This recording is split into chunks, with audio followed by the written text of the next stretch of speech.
Orang sering tanya saya, macam mana nak confident, macam mana nak yakin, macam mana nak increase atau naikkan level confident masing-masing. Dan saya kata, anda dah confident dah. Kalau anda tak confident, anda tak akan datang jumpa saya tanya soalan.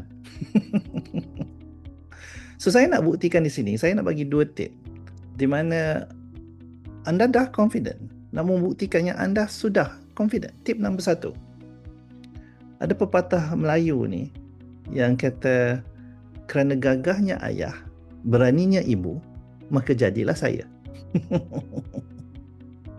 Kita dah confident dah. Ya, kita dibuat dengan confident. Maka untuk membuktikan ni, kita pergi restoran lah contohnya. Ada kita pergi cek dapur dia, tak ada. Kita order makanan sampai, kita makan. Confident lah tu. Bila kita naik kereta kawan aku contohnya, ya, atau Grab ke contohnya, taksi ke contohnya, kan, ada kita minta lesen orang tu, ada kita cek tayar kereta tu, tak ada, kita masuk je, naik jalan, ya. Confident lah tu. Bila kita masuk lift lah contohnya, masuk bangunan tinggi kan, masuk lift, ada kita baca kat lift tu, bila kali terakhir lift diselenggara, tak ada, tekan je butang, naik. Confident tu. So anda sudah confident, yakin dengan itu, ya.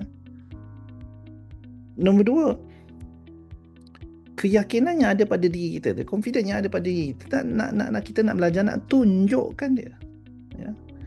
Ilmu dalam kepala tak boleh tunjuk, tak guna, ya. Keyakinan di hati tak boleh tunjuk, tak guna.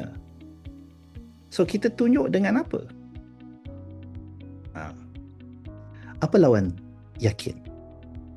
No. Apa lawan takut? Lawan takut adalah yakin. Ya, bila kita yakin, hilang takut. Yakin dengan apa? Yakin pada diri kita, bahwasanya ilmu yang ada pada diri kita, skill-skill yang ada pada diri kita, pengalaman yang ada pada diri kita tu akan membantu kita untuk menonjol keyakinan tersebut, ya.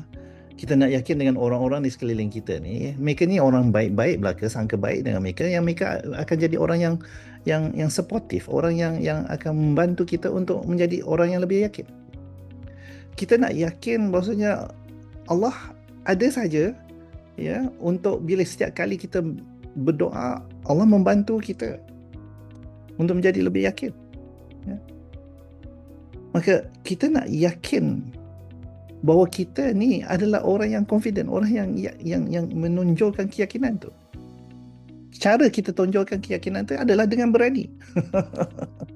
Ya. So yakinlah bahawasanya kita ni adalah orang-orang yang confident, yang yakin, ya. Ada masa kita takut, ya, setuju. Manusia yang sempurna adalah manusia yang sempurna adalah manusia yang seimbang. So ada masanya kita takut, ada masanya kita berani, ada masanya kita diam diri, ada masa kita menonjol diri. So kita pilih. So bayangkan bahawasanya takut tu adalah sesuatu yang kita dah biasa rasa. Itu kita punya kebiasaan. Kita punya tangan kanan kita, ya. Maka sekarang kita nak latih yang tangan kiri itu. Lebih confident, lebih menonjol, lebih bising. Ya, supaya kita ni jadi lebih sempurna, lebih seimbang. Sekian tip-tip daripada saya, Muhammad Rizal Hassan. Take charge. Usaha membangun lagi. Jumpa lagi.